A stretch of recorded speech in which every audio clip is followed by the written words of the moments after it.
While it's just an ordinary Tuesday for most of the country, in New Orleans, it's Fat Tuesday, which means it's Mardi Gras Day, the culmination of the 9-week carnival season. Before dawn, more than 1 million people began lining the parade route. Our guest has a great view. He comes to us from a downtown balcony overlooking historic St. Charles Avenue. J. Stephen Perry is the president and CEO of the New Orleans Convention and Visitors Bureau, and he looks good today. Good morning. Good morning, Mary. I'm assuming you start every day on the set with champagne and a mask. It wouldn't be a bad way to go. Talk to us about the It's parade. really not. How has the parade started yet? This is, well, Mary, this is the culmination of 2 weeks of celebration prior to the beginning of Lent and Ash Wednesday tomorrow. This is the last blow it out day in celebration of all that you love in life and families. This is probably the biggest family event in the world. It's been, I tell you, by the time we get the numbers, it could be one of the 2 or 3 largest Mardi Gras in history. We think there were over 2 million people this weekend. Here we are getting ready for the Rex Parade. The Zulu Parade leads it, the African American Communities Parade. It is spectacular, and listen, you can hear it down below me. Talk to me about the beads. Is there significance, any historical significance? I see that you're wearing quite a few strands now, but what's the idea behind those beads? Well, beads exist for a couple of reasons. One, they're a part of decorative costuming.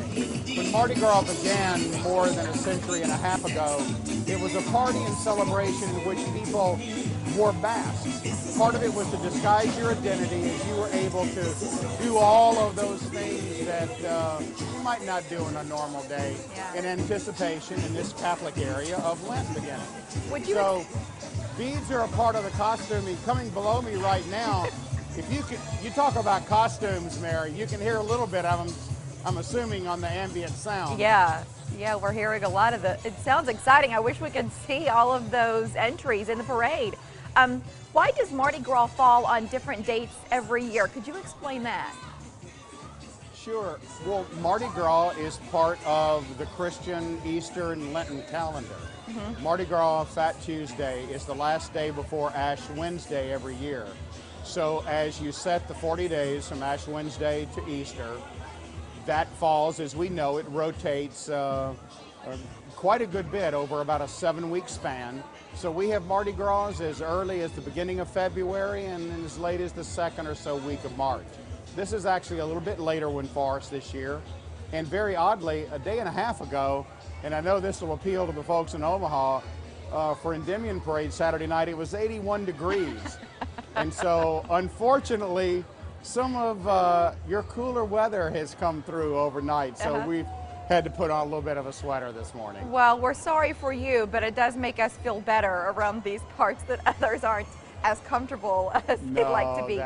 It's right. Yeah. Well, you know, Mary, what I think would appeal to people in Nebraska so much about Mardi Gras is the fact that it's the biggest family event in the world. Yeah. You know, when we sit out here and looking below us at the Convention and Visitor Bureau building, what you're seeing is people from 4 and 5 generations. You see neurosurgeons standing next to plumbers. You see African American, Vietnamese, Spanish, French. You see everything here, and I think that's what makes it such a great celebration. Well, we hope it's a beautiful day there. In terms of the camaraderie, the weather, we hope that improves. We're out of time here, but thanks for joining us. All right, Mary, and you can do it from the balcony next year.